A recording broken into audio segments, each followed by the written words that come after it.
ഓരോ വിളിയും കാത്ത് 10ാം ക്ലാസ്സിലെ മലയാളം പാഠഭാഗത്തു നിന്നുള്ളതാണ്. ഇതിൻ്റെ സമ്മറിയാണ്. വാർദ്ധക്യത്തിലെത്തുമ്പോഴാണ് ദാമ്പത്യത്തിന് ഏറ്റവും കൂടുതൽ ഇഴയടുപ്പമുണ്ടാകുന്നത്. ഒരാൾ മറ്റൊരാൾക്ക് ഊന്നുവടിയും സാന്ത്വനവുമാകും. അതിവേഗം പായുന്ന യുവത്വത്തിന് വഴിമാറിക്കൊടുത്ത് ജീവിതപാതയുടെ ഓരം ചേർന്ന് അന്ത്യത്തിലേക്ക് സാവധാനം നടന്നു നീങ്ങുന്ന വേളയാണിത്.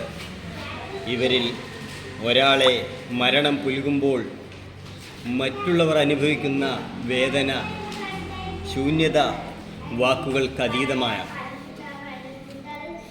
അച്ഛൻ്റെ മരണത്തോടെ ഒറ്റപ്പെട്ടു പോയ ഒരമ്മയുടെയും അമ്മയുടെ മനസ്സ് ആഴത്തിലറിയുന്ന ഒരു മകൻ്റെയും കഥയാണ് UK കുമാരൻ രചിച്ച ഓരോ വിളിയും കാത്ത്.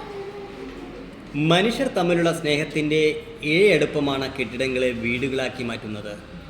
കല്ലും മരവും ഉണ്ടെങ്കിൽ നല്ല പണിക്കാരന് കെട്ടിടങ്ങൾ പണിതീർത്താൻ കഴിയും. പക്ഷെ അത് ഒരു വീടാവണമെങ്കിൽ സ്നേഹത്തിൽ വസിക്കുന്ന ഒരു കുടുംബം അതിൽ താമസിക്കണം. അച്ഛൻ്റെ സാന്നിധ്യവും സംസാരവുമാണ് വീടിന് ജീവൻ നൽകിയിരുന്നത്. പരസ്പരം അറിഞ്ഞ് സ്നേഹിച്ചിരുന്ന അച്ഛനും അമ്മയും ഒരുമിച്ചിരുന്നപ്പോഴാണ് ആ കെട്ടിടം വീടായത്.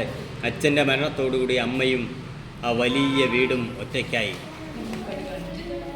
അച്ഛൻ്റെ മരണം സൃഷ്ടിച്ച ശൂന്യത ഏറ്റവും അധികം ബാധിക്കുന്നത് അമ്മയാണ്. കാരണം അച്ഛൻ മാത്രമായിരുന്നു അമ്മയുടെ മനസ്സിൽ.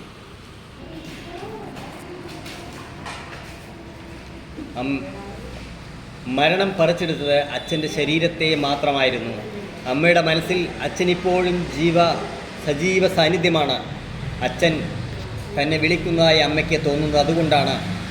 മരണവിവരം അറിയാത്ത ആളുകൾ ചോദിക്കുമ്പോൾ പോയി എന്ന് അമ്മ പറയുന്നത് അച്ഛൻ പോയിട്ടില്ല എന്ന ഉറച്ച ബോധ്യത്തോടെയാണ്.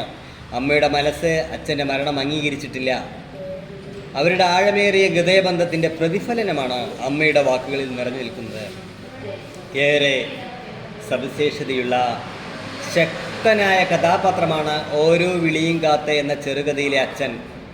അച്ഛൻ്റെ മരണം അമ്മയുടെ ജീവിതത്തിലും ആ വീട്ടിലും ഉണ്ടാക്കിയ ശൂന്യതയുടെ പശ്ചാത്തലത്തിൽ നോക്കുമ്പോഴാണ് ആ കഥാപാത്രത്തിൻ്റെ മഹത്വവും വലിപ്പവും നാം തിരിച്ചറിയുന്നത്. ഈ കണ്ടതെല്ലാം ഉണ്ടാക്കിത്തരാൻ തനിക്ക് കഴിഞ്ഞല്ലോ എന്ന് അല്പം പരിഭവസ്വരത്തിൽ അഭിമാനത്തോടെ പറയുന്ന അച്ഛനെ കഥയിൽ കാണാൻ കഴിയും. സുഖമില്ലാതെ കിടപ്പിലായിരുന്നപ്പോൾ പോലും വീടിൻ്റെയും കൃഷിയിടത്തിൻ്റെയും മുഴുവൻ കാര്യങ്ങളും അച്ഛൻ അറിയാമായിരുന്നു.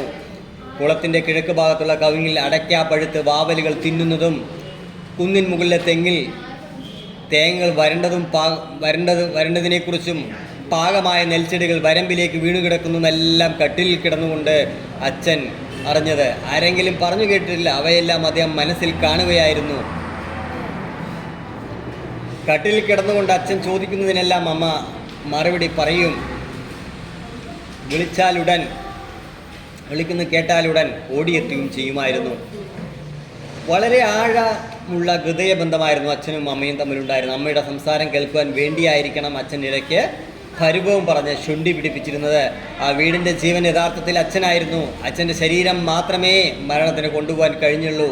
അമ്മയുടെ ഹൃദയത്തിൽ ഇപ്പോഴും നിറഞ്ഞു നിൽക്കുന്ന അച്ഛനാണ്. അതുകൊണ്ടാണ് ഈ വീട്ടിൽ ഞാൻ ഒറ്റയ്ക്കല്ല എന്ന് അമ്മ ധൈര്യത്തോടെ പറയുന്നത്.